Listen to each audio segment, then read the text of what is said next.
So it gives me great pleasure to welcome virtually over Skype Professor Susan Parnell to be with us at City Debates 2016. Um, Professor Parnell is Professor of Geography at the University of Cape Town, where she also runs the Center for the African Center for Cities, and she's affiliated to the team there. We're very happy that she's with us. You'll have more details about her bio in your booklet and on the website. So she's giving us the second keynote lecture that opens up the second day of City Debates, where we're going to delve into regional planning policies and understand their challenges, their paradigms, and how their ideas circulate across cities globally. So she sets the tone for this day, and we'll go back to many of the issues she will raise in our discussions, hopefully, and we'll try to share them with her in some form at a later stage. So thank you again, Sue, for agreeing to do that. And we wished you were here in person, but we'll make the best of it. We'll give you the floor for about 40 minutes. I'm actually sorry to inform the crowd that the discussant, Jihad Farah, is down with bronchitis, so he's not with us today. But so I will be the discussant. I wanted to do that early on, so I think that's fate. And then I thought I'll give the floor to someone else. And my colleague Mona Fawaz will help me too, so we'll try to make the effort and invite everyone to also contribute with questions and answers to this. Thank you, Sue. The floor is yours. Thank you so much, and hello, everybody. And I don't need to tell people who work, at least in part, on refugee questions that nation states remain important, and having passports which get you between nation states is still quite fundamental in the 21st century. And so I apologize for my mishaps in being with you. And so I'm hoping that we are able to do as everybody tells us that we should be able to, and that I'm able to communicate effectively online. So the slide that you've got up in front of you is more than a title slide. I want you to just have a look at that picture. Do you recognize where in the world that is taken from, I wonder? It's the southern tip of Africa. And it's a nighttime photograph, and so it reveals the cities, which is what is quite often used as a proxy for urban showing the city in ways that are real, as opposed to ways that are simply bounded on the map. And I think the African context is a very interesting one to speak from. I'm going to speak more generally than that, but I want you to have this in your mind as we start, because there's nowhere else in the world that I'm familiar with that has had such an ongoing concern, confusion, and mess, really, in deciding who is a resident of the city. So whereas the rest of the world has got very clear lines on who's a migrant, who's a refugee, it gets very blurred in some contexts. In the African context, there has been a long history of a confusion about who is entitled to be an urbanite, to think of themselves as an urbanite, and to claim urban rights. So just put that idea on the side as we begin to start talking. And I want to talk about policy mobilities, international aid, and urban planning. I'm going to focus on the regional question, but this underlying issue of who is an urban citizen is one we might want to come back to. Okay, so let's start with the first slide, the next slide, which has got a reminder to us that we actually are on the cusp of something really very, very different. So when we talk about policy mobilities, the tendency in the literature is to focus on city-to-city policy transfer and to look at the way that those ideas travel. It's important, but I want to suggest to you that at the moment in particular, that kind of policy mobility is probably less important than the fact that we, for the first time, have got a global urban policy agenda. We've all agreed through the United Nations that there will be a focus on cities. This is the first time we've had international consensus. So for those of you who don't follow this stuff, some of you this will be well known. Last year, they approved the new Sustainable Development Goals. They're the goals that replace the Millennium Development Goals, and they are to be reported on in 2030. So sometimes they talk about this as the post-2030 agenda. Sometimes they talk about this as the goals. Sometimes they talk about it as the Sustainable Development Goals. For our purposes, what is really, really important is that there is an explicit commitment to cities. Now, you can critique all this stuff, and we will, and there's going to be quite a savage critique as we get to implementation. But before we start, I want to highlight why I think this is so important. And it's important because it's a watershed moment, it's a paradigm shifting moment, but it's a moment of fluidity when nobody really knows what the substantive issues and expectations are.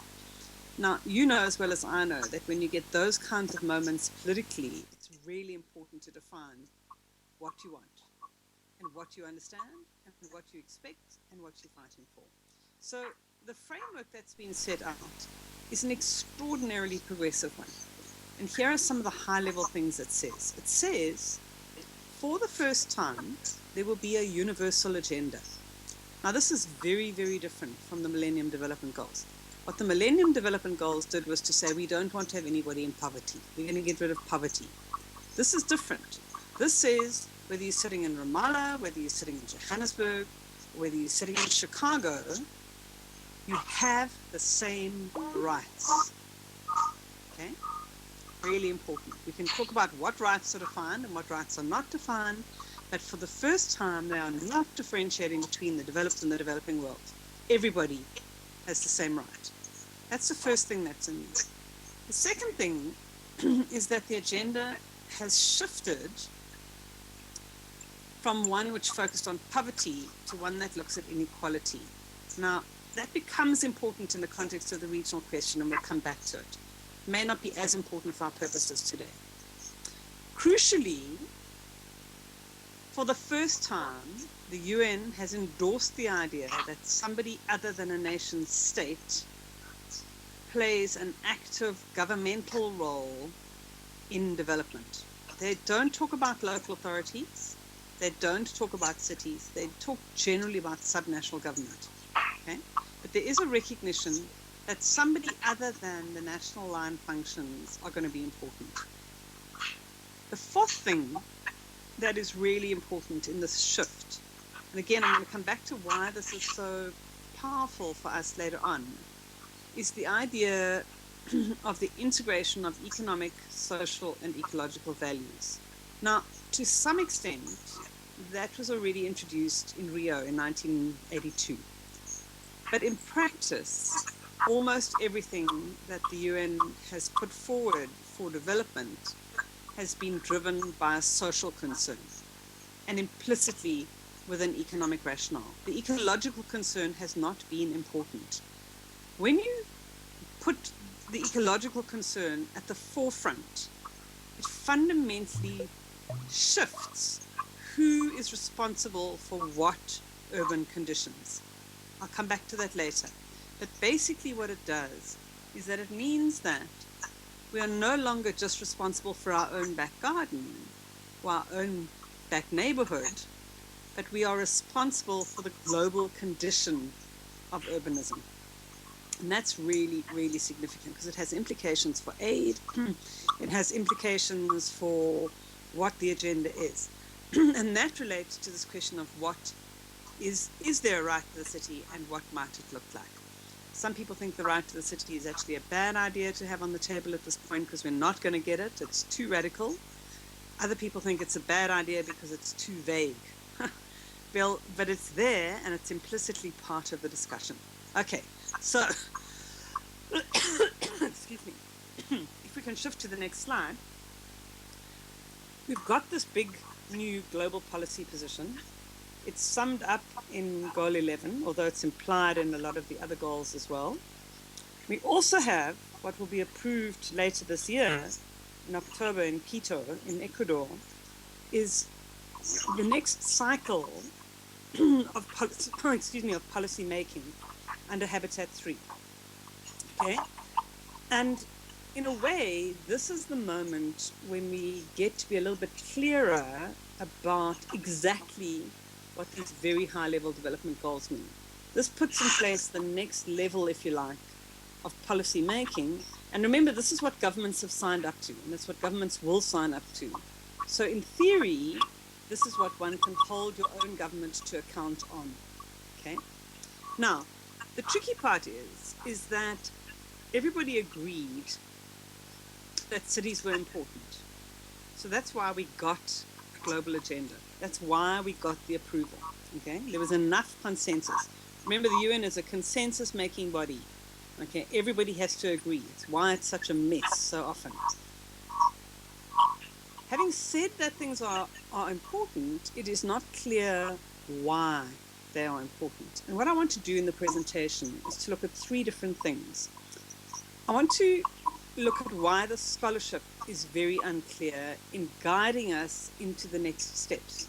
I'm not saying that the scholarship is unimportant. I think that what was being said in the circulation of ideas by academics was crucial. It was in fact formative of the urban agenda. Okay? However, there's an ambiguity as we move ahead. Perhaps the group that's the least well equipped to help us are actually the donors, because they are in disarray, they are ill-capacitated, and there's very little agreement on what to support or how to support it. That means we need to look to practice. And so the third part of what I want to talk about is the real politics that's going on the ground. And I think there we are able to find some cases of innovation. And I want to give you one example, which I think is a really interesting one in helping to rethink the question of regionalism in the light of these new opportunities. And it's an example that's taken from the African context. Okay, so that's where we're going. Let's look at the academic question first. And if you flip to the next slide, the real difficulty for scholars is that not only do we come as urbanists from a whole range of very, very different intellectual traditions, but the problems that we deal with are multidisciplinary. They're from engineering, they're from finance, they're from sociology, and they are complex problems. So even within our disciplines, there are these incredibly varied kinds of contexts. So we've got lots of people from lots of different places talking about lots of different problems in lots of different ways. That's messy. Okay? It's very messy when you're looking for clarity.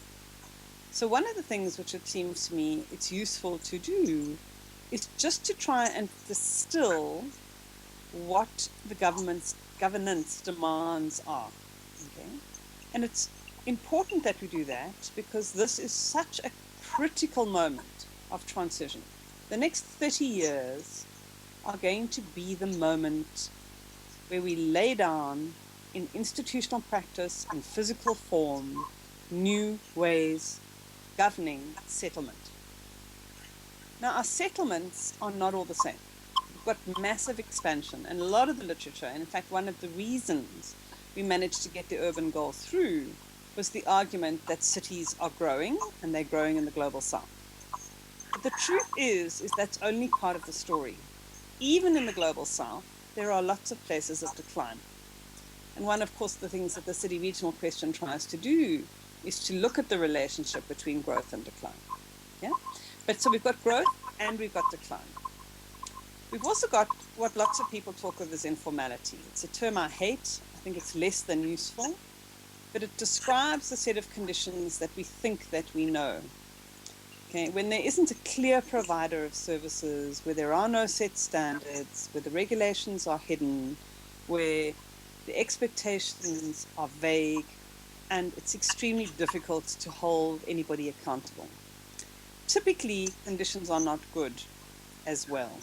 Typically, conditions of informality, which in the African case are about 80%, and in many other contexts are increasingly important. There's this idea that it somehow lies beyond what is legible, what is visible, what is known, what is predictable.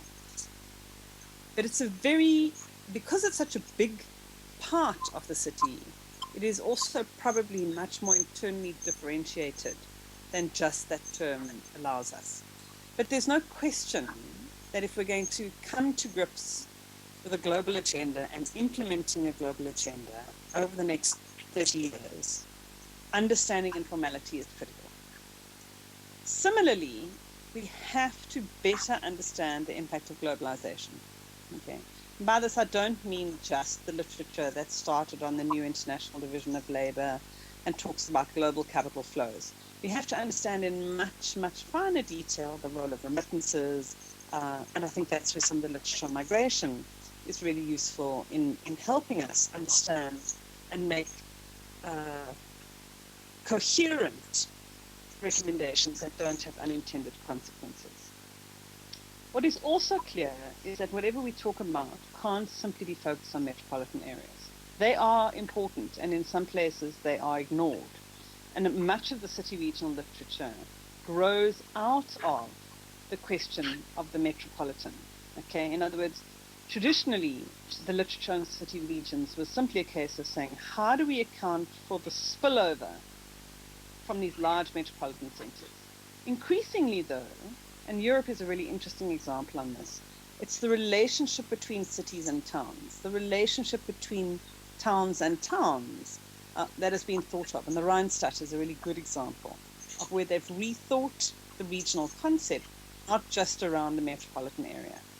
But the truth of the matter is that the distinction between small towns and big towns is actually only the tip of the iceberg. And if you're sitting in your part of the world or my part of the world, we know that there are questions of post-conflict settlement, post-migration settlement, and to be fair, conditions of global recession, which create very different settlement forms, all of which introduce a complexity into the debate. So we're mindful of that. And if we go to the next slide, when we have confusion and complexity, we turn to scholars to say, help us think this through. The difficulty is that the scholarly literature is absolutely fragmented. It's not just that it is in disagreement, okay?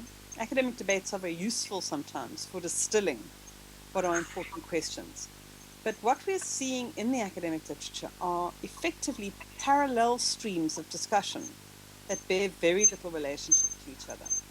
And so what I want to do in these 4 bullets is just to show you that there are not only different debates going on, but that the debates don't necessarily talk to each other. And within these debates, there are contradictory positions. So if we just take the first example, you're familiar with the idea of planetary urbanism, I hope. This is where talking on Skype isn't so easy because I can't see what your response is. But I'm assuming that the room is filled with scholars who've been doing lots and lots of reading on the urban question. So planetary urbanism is basically, and I'm being very crude here, but planetary urbanism is basically the idea that the urban condition is now so prevalent that it reaches everywhere. So whether you're in the sky or whether you're underground, there's no fixity of the urban. The urban is ubiquitous. The urban is planetary.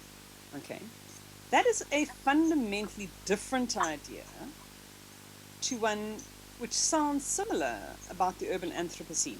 Now, this may be a literature that as social scientists and architects you are less familiar with, but basically the argument of the urban Anthropocene is that the way that city life dominates the physicality of the natural system is so transformative that it has created and left a geological imprint.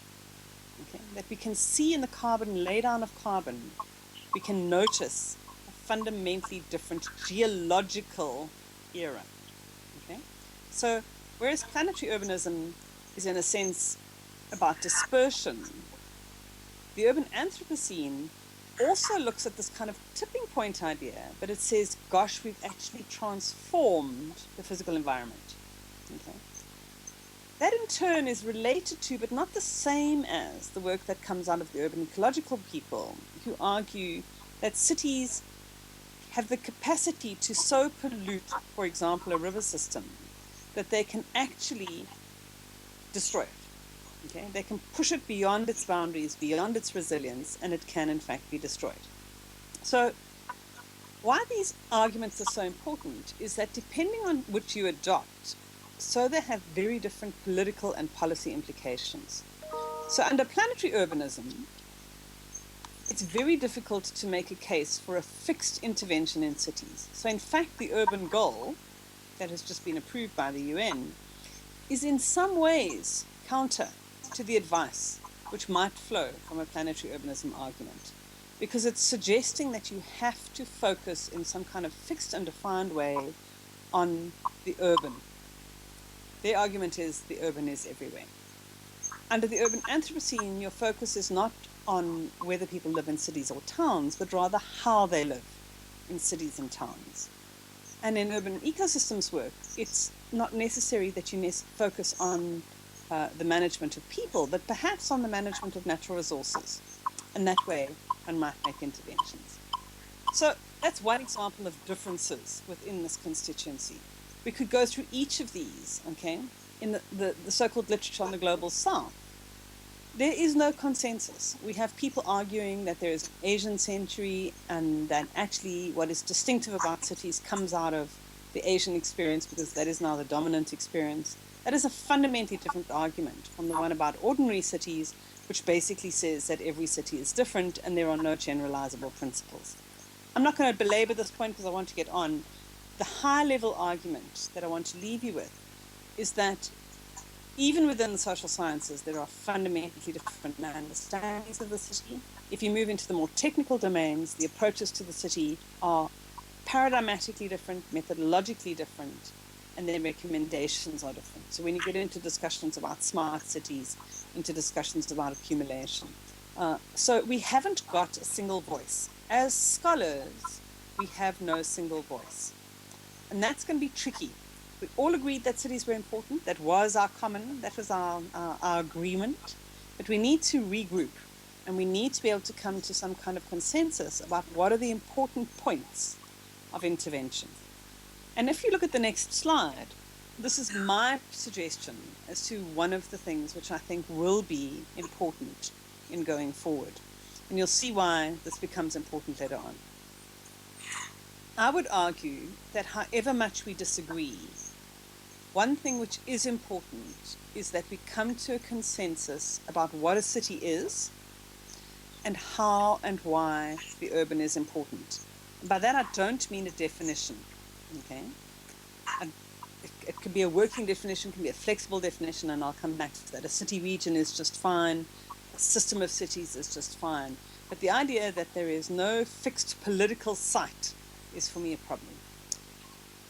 This is important because there are different ways that you can think that cities are important. So I'm giving you three here. Work them through with me. So for some people, we got an urban goal as a new policy circuit because we had now got more than 50% of the world living in cities. In other words, cities are important sites of economic, social, and ecological productivity action. Yeah. And that's sort of the logic that gets applied in resettlement camps, actually, because that simply says these are places where human rights have to be realized, okay, just as a rural area is. But they're not more or less important, they are simply a location. That is very different, and it is not as strong as the argument that says cities are the centers of economic, social, and ecological productivity. Now, this is the argument that was first used in a lot of the city regional literature. In other words, that what happened here, positively or negatively, okay, in terms of using of catchments water or dispersing remittances, was more important than what happened elsewhere in the settlement system. So the concentration of places, of the cities, of towns were hubs, if you like. They were centers from which there was dispersal. The last argument is, in my view, the most important one, because it shifts something else. This is a new argument, and it's an argument that very largely comes out of the climate change work and out of the big biodiversity work. This is the argument that cities are not just sites, they are sites. They are not just centers, though they are centers, but they are also pathways. In other words, these are places through which social, economic, and ecological systems change. Okay? The Anthropocene, the change in geology, the change in climate. But I think you can apply that to changes in security, changes in ideas about modernity and simple identity politics. So the act of the city, of living in the city, is transformative in some profound way. Now, if you assume that that is the case, what it does is it places responsibility on all of us, because what happens in your city transforms my life in a global way. It is not simply a site or a center which doesn't reach me. Okay? You with me? I hope so, because I'm going to carry on. I'm also going to have a drink of water. Right. Let's move to the next thing. All I want to do here is to say, when we start to think about how we might integrate these new ideas or these fragmented ideas about cities, it seems to me that African scholars might have something to help us with. We don't normally look to African scholarship as the global lead, but I think in this case we probably want to. And the reason is that we all know that African cities are hyper-fragmented. They've got what my lovely colleague Edgar Peterson calls a polycrisis. In other words, it's not just a crisis of investment. It's not just a health crisis. It's not just an infrastructure crisis. It's not just an affordability crisis. It's not just a legitimacy crisis. We've got all of those crises and more, and together they are really, really complex. And what makes it even more difficult is that it's not clear that we can see who actually runs the African city. The systems of government are very opaque. And so just untangling that has provided African scholars with, I think, what are quite useful tools and approaches. And so out of the African Center for Cities comes this idea that if we're to make headway in thinking about new policy circuits, new interventions, we want to engage in what we might call translational research. And all translational research does is it says, it's a term that the medics use. And they effectively imply that you have to, from the design of the research question through to the design of the research method and tools and partners, you need to have an understanding that you are going to make an intervention. In other words, this is a political act. The expectation is changed. And as a result, you have to design your research project in a way that is interdisciplinary, because you have to understand the past, you have to call on technical expertise.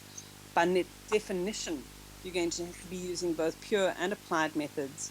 You're going to have to use multiple methods, and you may well have to invoke new theoretical ideas as well as drawing from existing ideas. So we think that they provide a way forward. And if you move on to the next slide and we begin to start seeing where that kind of approach has taken African scholarship, I think it gives us some sense of the new kinds of thinking that will circulate in policy. And for me, what is really fascinating is that if you have a look at the African literature, it is probably more comfortable than most other regions with the idea of an urban-rural continuum. In other words, it accepts the idea of the city, it understands that cities are important, but it does not fetishize the idea of a city. It understands that cities exist in a context, in a hinterland, and that context is one which moves both backwards and forwards. People move between, water moves between, money moves between, there's a set of flows. That said, interestingly, the focus in the African literature is on the material rather than the effective. In other words, it's interested in real things. It's interested in what can we build, and it's interested in the substantive agenda of the improvement of quality of life. there's been a massive shift in the African literature. It used to focus almost exclusively on the micro, on individual livelihoods, on perhaps household livelihoods, whereas nowadays it focuses increasingly on macro questions. Where's the money going to come from for large-scale investment? And it focuses on the role of the state and not just on civil society. It's not that civil society is seen as unimportant, but even the focus on civil society is how does civil society engage with the state, particularly when a state is weak? How strong should a state be? What do we need to build a capable state? Is the state a national or a local? What's the relationship between the modern and the traditional state? So there are a series of those kinds of questions coming out of the African context that I think help us refigure where we are going. And it's that I'm going to skip the next slide. No, let's stick with it. Let's go to the next slide. That should be, if you're with me, that's the one where it says African urban researchers moved away from the individual or community experience of poverty. And what it's done is, if you take the way that these threads that I identified previously of looking at the state, looking at the macro, looking at the infrastructural, and you understand what the big picture is that's emerging from the African urban literature, much of it to do with infrastructure. People like Sylvie Jaglan's work, really, really influential in this regard. It helps rethink the binary between traditional and modern, the formal and the informal. And what the new literature is doing is it's saying, actually, this is a single system. It is a single system which is networked. It is a single system which is not hierarchical. It is a single system which is contested. But it is also, and it is a system that spills out beyond its borders, but that is the space of the intellectual agenda. It is a real space, and it is a real space in which we seek to make change. In other words, it is a space of action, that translational research agenda, really, really important. So let's leave the academics aside for the moment, having effectively made a case that we did well collectively, globally, to get an urban agenda on board. We probably are less well equipped to move and provide guidance and intellectual insight into the next decade as we seek to implement this agenda, but that perhaps there are some good insights coming out of the African context. Let's have a look quickly at the donors, because this is another really important set and source of ideas. Now here, and I hope there are a few donors in the room, and I don't think you will mind me saying this, because I think this is a consensus view from inside the community. There is no question that the donors are not fit to implement the Sustainable Development Goals or Habitat 3 insofar as they relate to cities. Okay? The reason for that is simple. UN Habitat is probably one of the weakest UN agencies, and it was always focused on housing and not on bigger urban issues. And so it's really not clear that when tasked, and it's been horribly underfunded by the donors. You may not realize that UN agencies are funded by donors, and so they have to have the legitimacy and the credibility to attract funding. UN Habitat hasn't had that, and it's been a very weak organization. It's also based out of Nairobi, which creates an awful lot of difficulties just in terms of logistics of getting literally in and out of the place. So many people would say that Habitat is probably not going to be the agency that is up to implementing or leading or hosting or enabling implementation of the urban agenda. That's the first thing. If that were the only problem, it would be okay, because you can fix that quite easily. However, if you have a look at the donor community itself, until about 5 years ago, almost 90% of donor money was spent on rural development. It is a pro-rural development agenda. It is also a development agenda that is focused on the interests of nation states. The fact that most donor countries only want to fund low-income nations makes it even more difficult, because with some notable exceptions, Kenya, Ethiopia, even countries like India are no longer eligible for donor assistance because they're middle income. And yet that's where the major urban problems lie. And that's where the major city regionals, which are emerging, the new powerhouses, are located. The powerhouses that are beset with massive problems, absolutely, and where the concentrations of poverty are there, but donors don't fund that. It's also true that donors who were never very good at urban, I'll say that again quite loudly, who've never been very good at urban, actively in the early 20th century dismantled their urban capacity. GIZ is probably the one exception to this, but countries like the UK, Australia, and to some extent the American, dismantled their urban expertise. And it's not easy to reassemble because it's never clear where you should locate the urban question in a donor community institution. Does it sit with engineering? Does it sit with biodiversity? Does it sit with climate change? Does it sit with the social development people? It's not clear. The last problem, from a donor's point of view, is that they actually haven't got enough money. Even if everybody coughed up and made their 0.7, there isn't enough money to meet the demand which is facing us in cities. So what do we do? It does look as if, on the next slide, there are some trends which are potentially exciting. New donors don't do aid, but they do development. Now we can have a huge discussion and debate about new policy circuits initiated through funding that comes from China, the influence of the Singapore model. There are a whole range of new initiatives which break with this idea that the policy circuits are donor initiated. Some of them are good, some of them are bad. Similarly, we might want to have a look at really interesting initiatives coming out of big foundations like Rockefeller or Ford, but we might also argue that these are fragmented agendas. So Rockefeller has a fabulous initiative, some people critique it, but by and large, a fabulous initiative around resilience. But how does that tie up with Gates and their Healthy Cities work? You know, it's not clear. Lots of the big corporates are circling here, and some of it is because they believe that there's money to be made, and some of it is because they are acutely aware that if things don't improve, they cannot do business. So Holcim is the biggest cement, Lafarge Holcim is the biggest cement manufacturer in the world. Arup is a large construction company. Google, Siemens, any number of corporates who a decade ago were not interested in cities have suddenly become very interested in cities. And they're going to play an interesting role in pushing out ideas, not least because they have access to their own professionals who are at that implementing frontier. In your meeting, it may be interesting to think about one of the shifts which has happened in the donor community, and I've only recently been exposed to this, and I'm sure there are people in the room who know more about this than I do. But donors like Difford, for example, have decided that 50% of their budget will be spent on humanitarian-related post-conflict contexts. You've seen the recent announcement that the 0.7% can include investments from conflict. Very controversial.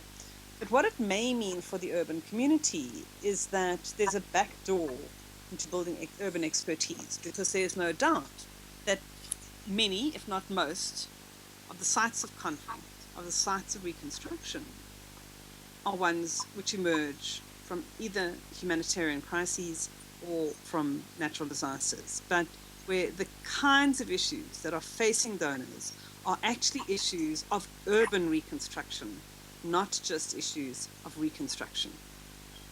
The last thing I wanted to just tell you about, which I think is interesting, and these other ideas begin to kind of merge in here, is there is a search for a new intellectual leadership, a global intellectual leadership on cities.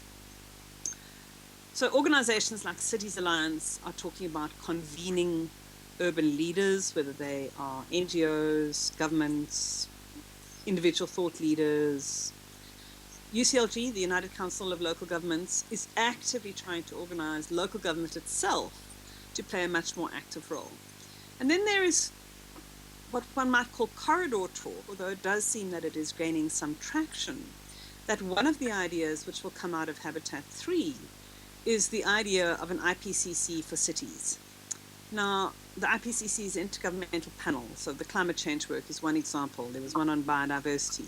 It's not important what form it takes, what it will be important, but for now, just to put on the table, is that there is a sense that you need to buy some time to have a deliberation, to build a global leadership, to begin to start prioritizing what some of these really big urban agendas are. And it's with that in mind that I want to use the last 5 or 10 minutes to talk about the sorts of things which I think are new and innovative on the city regions, which will get us to that. I want to talk about practice.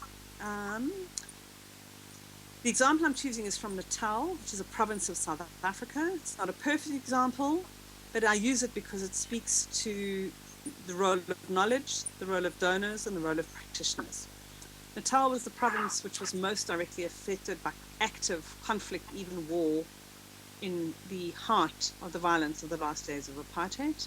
And it's probably the part of the country, it's the most densely settled, which has had the biggest impact or change brought about by the introduction of local government for everybody in 1994 and then consolidated in 2000.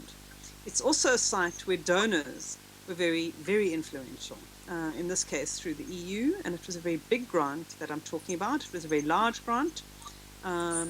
It was what was known as on-budget support. In other words, it was money given to the country. It wasn't run by the donors. Significantly and interestingly unusual, it was also given directly to local government. And it was not prescriptive on content, and so it allowed a process.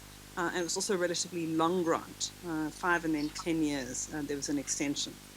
Okay, I want to use it, if we move on to the next slide, because it's an interesting example which played with a conventional governance idea of the city region, but it subverted that governance idea. And it did so in a way that I think takes account of the local dynamics and I think may resonate with other parts of the world. It's really interesting that they chose the city region idea because Africa is not a place where people talk about city regions. Sometimes you'll hear Joburg listed as a city region. But other than that, if you go through the global city region literature, nothing, nada. If you think global cities have a silence on Africa, the city regional literature, it's even more absent. So it's not a context where the conditions of Africa are easily represented in that literature. And yet, if you look at the map on the next slide, Africa has already got more than 50 cities with a population of more than 1 million people. Okay, so way more than the European context. And it's imperative that as we begin to think the idea of the city region, that we infuse it with what are the actual 21st realities, which are increasingly not just Asian, but also African, the continent with the fastest rate of demographic change. And it's with that in mind that I want to look at Durban. So if the slide goes on to the red map of Durban. So Durban's a really interesting case. And if you're a South African, it's the one city that speaks more widely to the rest of Africa. But interestingly, it also speaks to a lot of the Asian context. And I believe to lots of other contexts where you have, now listen to this carefully, because I think this may resonate with some of the contexts that you have, where you have competing and parallel systems of government. In other words, where in our case, it's a question of both illegal, traditional, democratically elected, local and national players who run the city. So Durban has a complex governance environment and one that is characterized by multiplicity. So the problem is not just as the Americans always describe the city region, which is that they've got fragmented local government and they can't all speak together. So it's a horizontal problem. Here we've got horizontal problems, vertical problems, and multiple actor problems. And I think that, in fact, is the norm. So not only do we have a fairly large settlement, over 3 million people, sprawling out beyond its boundaries, a very typical city regional context, but we've got one that is characterized by these competing sets of authority of many kinds. Moreover, you've got huge demands. It's probably the poorest metropolitan area. not, no, let me rephrase that. It's one of the poorest metropolitan areas in the South African context. Port Elizabeth and East London are probably poorer, but Durban is poorer than Johannesburg or Cape Town. So not really very much money given the demands, but some money. You can do something. And so this question of how do you use limited resources under complex conditions of governance is one that I think the African region tells us about. The red areas simply highlight very high levels of poverty, and you'll see that closer to the core, there is much less poverty. It's a multiple index of deprivation being represented there. What you need to know is that this is a new municipal boundary. It's a very large expanse, and one that covers areas that were not traditionally under the city regional authority or the local authority at all. So, what about Durban? Have a look at the next slide.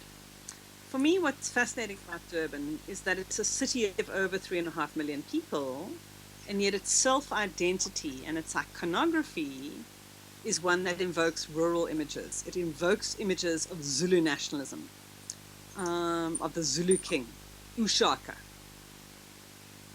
Our current president is from this area. This is an area where traditional authority and a kind of African urban denialism is present. Okay, and I say that very consciously. It's what does it mean to be an urban resident is only possible if residents themselves accept that they live in the city. The conflicting rationality of tradition, which is typically a rural imagery, a rural identity politics, a rural form of governance, is in direct contradistinction to that of modernity, of democracy.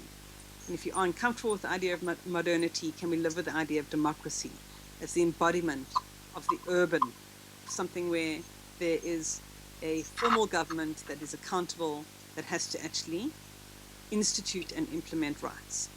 So the Durban case gives us this really, really significant tension. And what they did was they used the idea of regionalism, and the next slide sets out the shifting thinking on regionalism.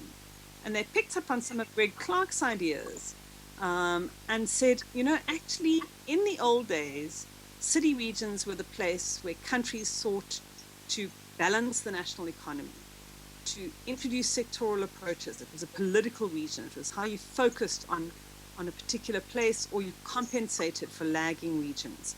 It was all about the national space economy, and the tools and the instruments that they used were very much driven by incentives, subsidies, and it was national government who drove that process. By contrast, the new thinking, and this will be really interesting because it's very likely that the urban SDGs are going to use national urban policies to achieve their ends, focus on territorial development, much flatter, focused on integration, focused on networks, focused on flows, looking at what the connections are, multiple cooperation between spheres. And so if you carry on, Durban consciously used the idea that this new amalgam of the old city and its hinterland, this dense, populated rural hinterland, could only be integrated through a regional consciousness which united people, which joined them together, by putting in place a single system of governance, a place-based system of governance. But it wasn't top-down, it wasn't holistic, and it wasn't rigid. What it did was that it used, and many of you will be familiar with the tool of area-based management, zoning by any other name, only a bit more sophisticated in many ways, was that it used a differentiated approach, and it brought together traditional authorities, the donors, government, and residents to broker a deal, which, if you have a look at the map that comes, the important thing here is the red line. Can you see it? It's not that clear. You see it? Okay. They mapped all the service backlogs, and they said, what we can't do is, because it costs so much money to institute full service delivery costs of waterborne toilets, for example, out in deep rural areas, why don't we broker a deal? If you live close to town, doesn't matter who you are, if you're inside the red line, you will get formal water, you will get flush toilets, you will get electricity which is viable for commercial purposes, and you will get tarred roads. Beyond that line, we will improve services, but they will not be at the same level. And the chiefs brokered that deal because they said, beyond the line, the chiefs continue to control the land. In other words, it was a pact between elites. They brokered a pact between elites. We may live to regret this because you reinforce the power of elites in particular kinds of ways. But basically, there was an agreement that within the city region, there would be a unified but differentiated system of governance in which the power of multiple parties, the elected authorities and the traditional authorities, would be recognized. And if you move on to the next slide, what area-based management was able to do was it gave a technical mechanism which delivered to different political constituencies of the region, which became defined by the fact that they all participated in this process in a way that didn't bankrupt the municipality or elite taxpayers. It did ensure that the chiefs continued to control settlement decisions, and it did improve service conditions. So everybody got something out of it. And in the process, what we argue in the paper, which you can read in Iju, is that a different kind of city region emerged. So conventionally, city regions are understood as these places which broker power in a global economy. Here we were saying the idea of a city region is a useful instrument and an interesting way of thinking for brokering local peace and for brokering local agreements on how some improvements may take place.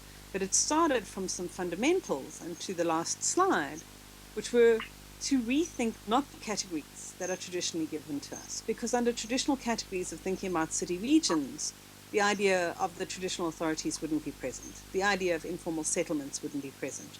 There was an imperative to work with local expertise that understood the dynamics, to work with a fluid concept of the city, and potentially to rethink the whole of urban theory as to why the city region was important, or how and why it may broker might be progressive and developmental interventions rather than ones that just perpetuated competitiveness.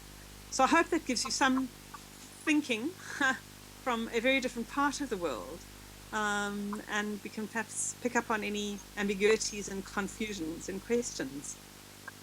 Thank you.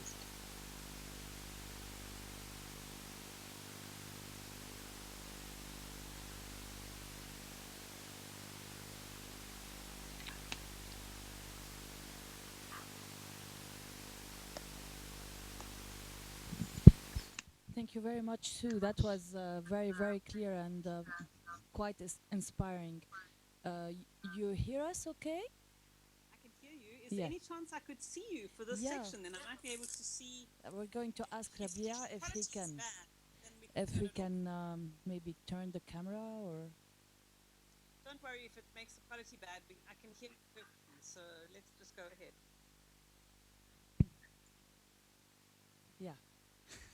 Hi, Sue. Hello. And that's the crowd. Okay, maybe we can leave it like this. She can have an idea about the room and who's speaking and who's asking questions. Okay, I'm pretty overwhelmed by the presentation, so I'm going to have the luxury to postpone my comments and perhaps give the floor to Mona. Yeah, we're.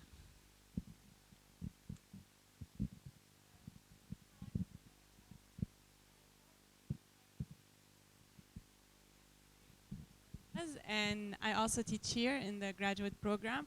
I want to start by thanking you for this presentation. It is incredibly inspiring, and I actually never thought that there were so many similarities and parallels between the context you're describing and what you're calling the African context, and actually Lebanon and other cities in the region. So it's heartening to begin to think about that exchange. And perhaps the first point that I want to make and posit is that the experience you're describing in Durban and the methodology you're using and the role of the academic and the scholar as not just thinking in relation to theory, but actually actively constructing something from engagement in a local context is something that those of us who are here find imperative if we want to be relevant.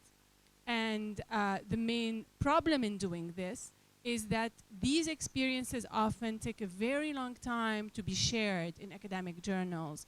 The reason being that the timeline of the production of a project like this extends over 4 or 5 years at least, if not longer. And so we find even our academic careers threatened because we're not publishing at the speed of colleagues in the US. And we find that what we can publish and how is very difficult. So one begins to wonder if the problem in not being, in what you said is a problem with scholarship is actually not more a problem with what venues do we publish in, how can we create different forms of exchanging lessons and ideas, also outside the best practices of the UN, for sure. So, so I wonder if you've been thinking about this and if you have thoughts and suggestions about it. Yeah, absolutely. Should I respond or? Sure, sure. Thank you. Yeah. You put your, you articulate exactly the rationale for work that flowed from the African Center for Cities, because we created something called the City Labs. And what they were an attempt to legitimate the kind of activist engagement that you articulate. But more than that, what we insisted was that people write that material up, that they publish it. And whether that was a local book or a local journal, or in some cases an international journal. But for us, what was important was that there was local knowledge, and that local knowledge was recorded. And the reason that we did that was that we said, if you're training the next generation of professionals, they have to read something that makes sense to them, not something that comes out of New York.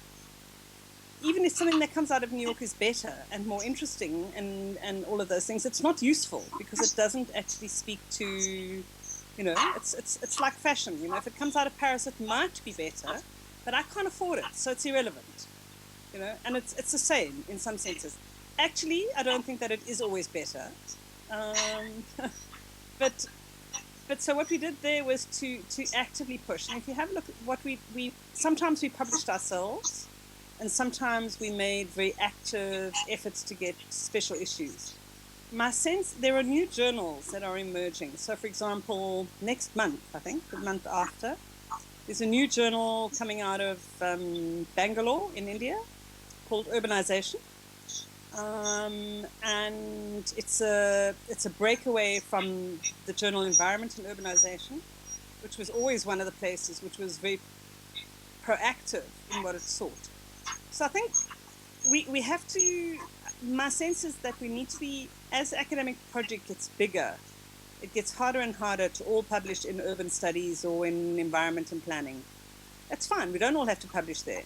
What we do have to do is we have to make sure that we cite each other's work, because that's why, that when you do that, you begin to build up alternative knowledge systems. So, you know, we need to make an effort to be finding places beyond Durban, to look for the similarities between Lebanon and South Africa, and to be creative in that regard, and then to push the publishers. Because I think some of this is a problem of knowledge, but some of this is a problem of publishers. So it's a rambling answer. There is quite a lot of work documented on the African Center for Cities. Pippin Anderson is the name that if you just Google Pippin Anderson, there's a paper that they put out on the ACC's publication strategy, I suppose.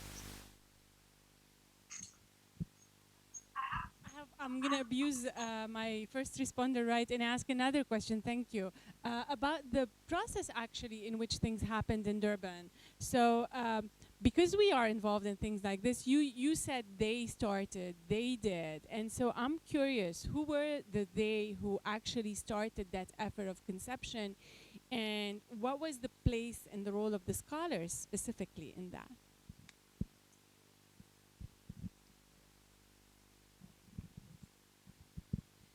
Yes, Susan, I also have a follow-up on that question. Maybe you can combine them together in your answer, because you talked about this pact of elites.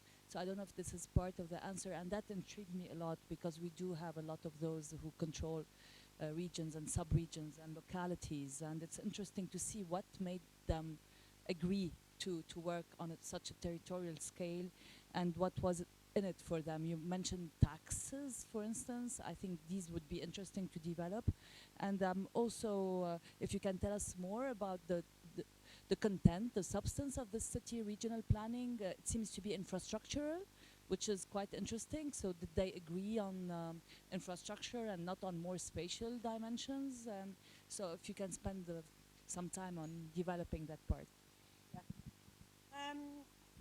It is interesting, and this will vary enormously. The person who was the city manager in Durban is in fact an old academic, somebody called Mike Sutton. Sorry, should I just carry on? Okay, so the first thing for me was that officials actually sometimes are activist intellectuals, just as politicians are, and especially in the immediate aftermath of a political transition, I think there were interesting thought leaders who took up positions in the civil service and in political parties who were probably more committed to innovation than is necessarily the case in the long term. So some of the most interesting ideas, I think, actually genuinely came from some of the planners and the councillors on the ground, rather than from intellectuals in universities. Having said that, there was quite an active dialogue between what one might call sort of almost epistemic intellectuals. You know, there was a kind of there was a search for something different. One of the key people there was this guy called Mike Sutcliffe, who's a very controversial figure. He is an academic. He was trained academic. He was in fact a geographer. And he ran a very centralized local authority, very top-down. It's interesting because there are other examples of that. Fasciola in Lagos, Pendolosa in Medellin. So quite a difficult, for me, quite difficult, because it is very much the big man, and they are men, and they are all big, where they kind of, but people who've managed to create a space of innovation around them. But they didn't do it on their own. There really were lots of people who were actively involved. So in the Durban case, there are 2 or 3 of the people in the town planning department who came out of activist backgrounds, who were really crucial in brokering that deal. And then I think they were endorsed by local academics who were able to kind of verify and affirm in a way, and sometimes almost to name and to record. And to go back to the earlier question, that one of the role of scholars then turned out to be to document innovation rather than necessarily to create it or give life to it, but to feed it, to nurture it, to acknowledge it.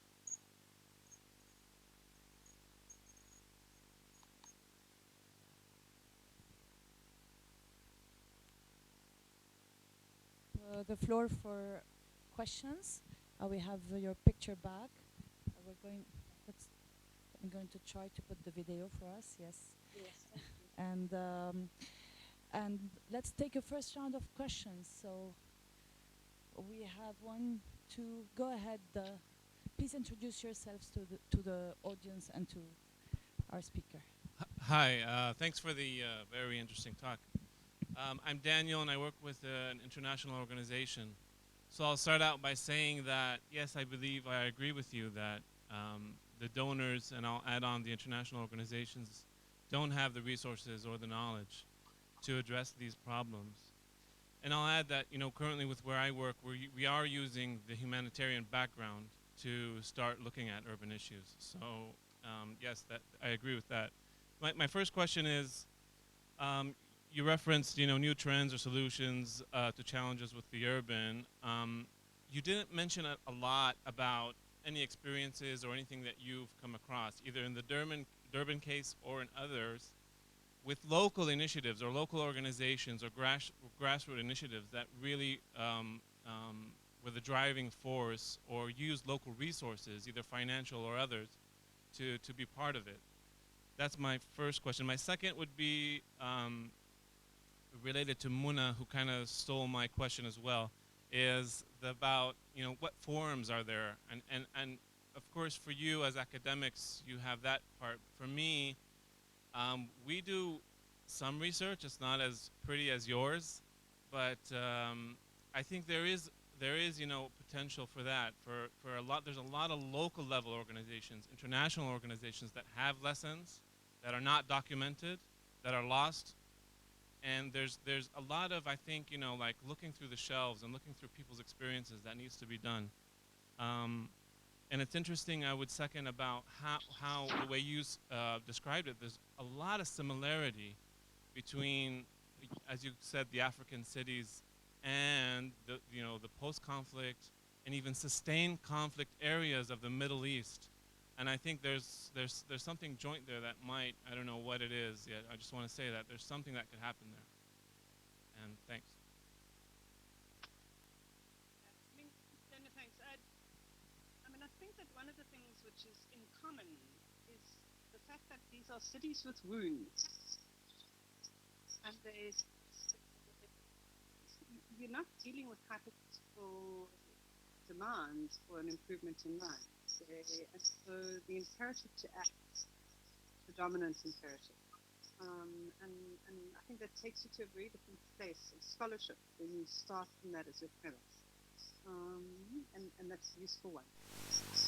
I'd reinforce the idea of documenting and using everybody who is active in this domain to record what they do so that we can have shared learning. And that's really important because, and I learned so much from the climate change people. You know, when they did the IPCC, they couldn't use as evidence any piece of information which came out of grey literature. It had to be peer reviewed, and it had to be available publicly. And I think we should be doing the same thing in the urban. And that puts a huge responsibility, not just on scholars, but also on all the big NGOs, on all the big civil society organizations who are involved, to make sure that the information which you produce is available in some form of peer-reviewed process. So this is a very different story from the one that we hear from funders, who tell us we must have impact, and therefore we must have a popular expression of what we do.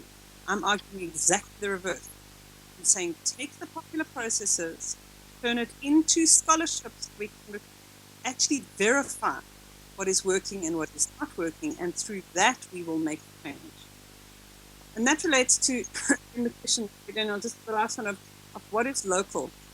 I have to be perfectly honest, I am incredibly uncomfortable with traditional authority because they are patriarchal, sexist, and they are, for me, unaccountable in all sorts of ways. However, they are local. And I think we need to be very careful that we don't only define local organizations as NGOs or CEOs. Sometimes local organizations, that's what the faith-based literature tells us, you know, is that actually quite often it's faith-based organizations or other forms of organization that are the local organization. And in the Durban case, that's that. And if that didn't come through clearly, that's just me being not expressing myself very clearly. There were a few NGOs, but not particularly important ones. The really important dynamics were the ones around the community, with these existing kind of allocation mechanisms in place. And it was those that had to, in a sense, get brokered and pulled into the wider systems of the government. But you've got Lauren and Caroline there. They can also flesh this out for you at some point. I can't see that they are not there. Hello.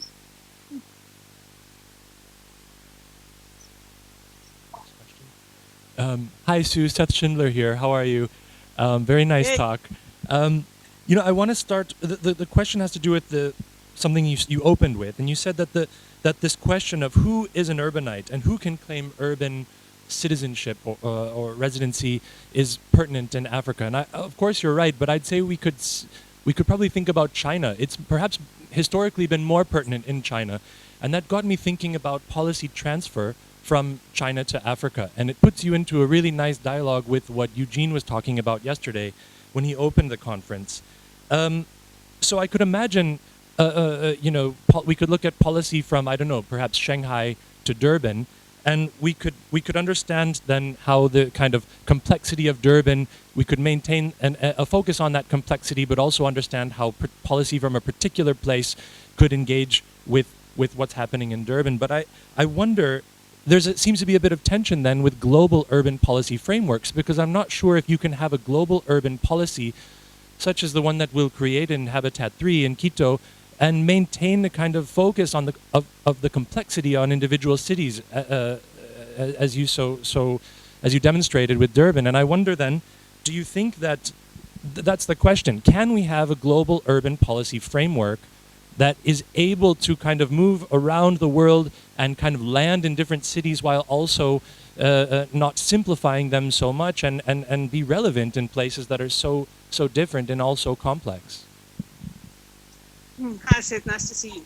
I mean, for me, we need to be very careful that we don't conflate what is a global urban policy, which is a consensus view, with a policy that circles the globe, which may be category of people A trying to influence category of people B, what may be a way of expressing that resonates with places from elsewhere, and therefore we kind of grab onto it and we express things in similar ways. So for me, the value of a global urban policy is that it sets out a normative position against which we can make claims. Yeah? So that's the value of it. I have reservations about it. I was very actively involved in the urban SDG process, and you want to be careful before you do that, because you have to live with the consequences of your success if you get it, and you're accountable for it. And you can't be accountable for something that operates at that scale, because invariably there are unintended consequences.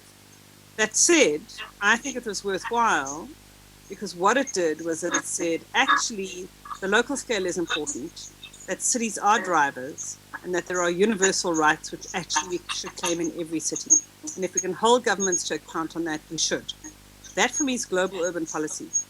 Global policy circuits, for me, are things like ideas about the global city to which people aspire, or they can be in the negative, the sort of, which I think is the China-Africa thing that you articulate really well, which is the sort of anti-urbanism, the sort of the shadow stuff. And there, I think what we want to do is use it as it has been used in the academic literature, to say what is positive and what is negative about this. What should we be careful of? Where is local specificity negated? But where is it putting its finger on something quite useful? And if you take the example of the global cities literature, actually, of course it's problematic that poor countries and poor cities aspire to be global cities. But actually, there was some stuff that was quite interesting that came out of that material, which was, it did put its finger on the fact that there were urban nodes that connected better to each other than others did. It did put its finger on the rise of a tertiary sector that ruled the world, located in cities. It did have some positive things about it. And I think intellectually, not politically and practically. And if you think about the anti-urbanism that you see in China, that you see in Africa, that's something we really, really want to get a grip on. Is it the same? I think it is. When people are denied urban rights in China, they're denied urban rights in Africa, and they're denied urban rights in refugee camps, they are being denied rights. It's different in all those places. We shouldn't conflate the things. The mechanisms are different. The political imperatives are different. But the end point is the same. They're second-class citizens. Not okay. I don't know, that's a bit of a rambling answer, Seth. I hope it got to some of the points.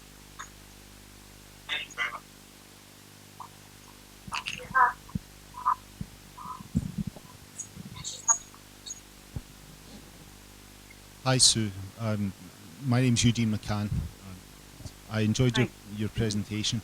I have a question about one of the points you made.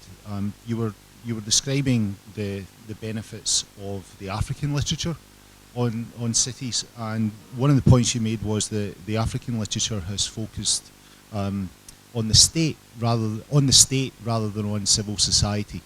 And I wanted to ask you maybe to elaborate that a little bit.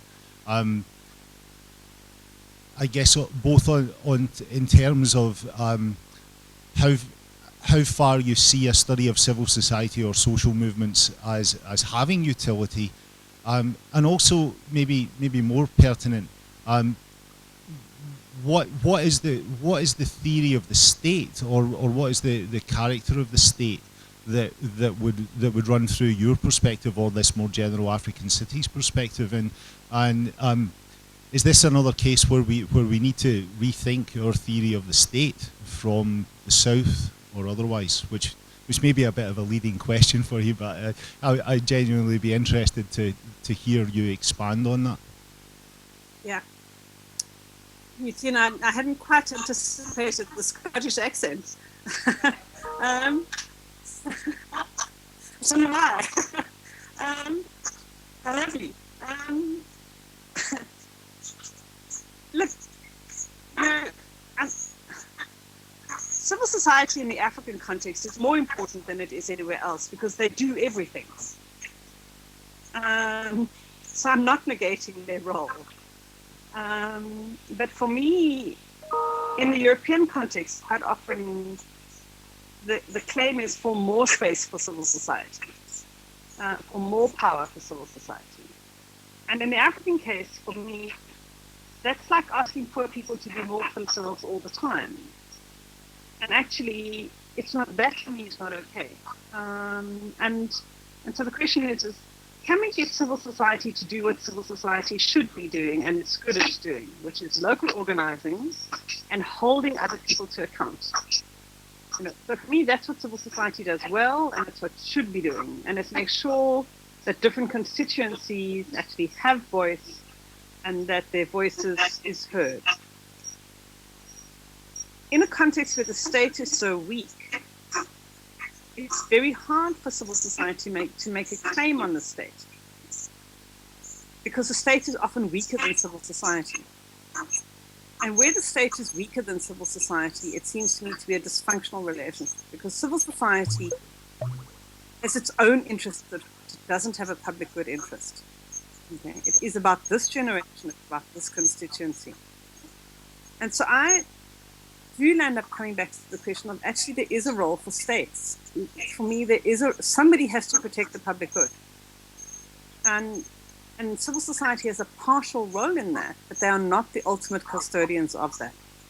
And that does take you back then into we can't be over-ambitious, you know. It just takes time to build states, and it takes time to build local states. But clearly, more not less, and better not worse, would be nice. And then within that too, and this is for me where the intellectuals really do have a role, is to think about, well, if you were going to grow a state capacity, what would you want as a prerequisite and as an essential? And I always give this example. I had this aha moment talking to somebody who's a very good friend who works on security and intelligence. And I suddenly realized that the state that he described is not the state that I described. My state works on water provision and healthcare and education, and you know, we're not talking about the same state, yet they are the same state. So, you know, I'm not sure that I would love bigger, better brains to put their minds to that. But what is clear to me is that it's not a case of more civil society.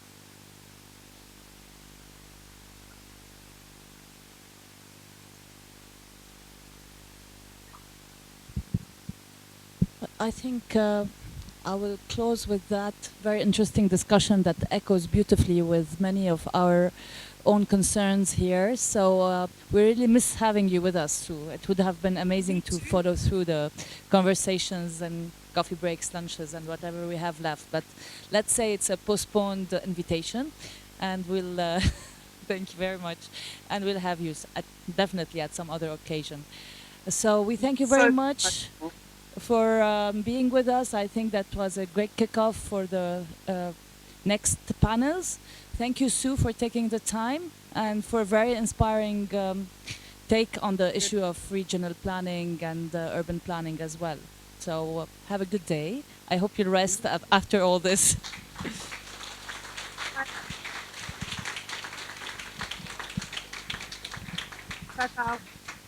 Okay, we're going to break for 20 minutes, so we resume here at 12.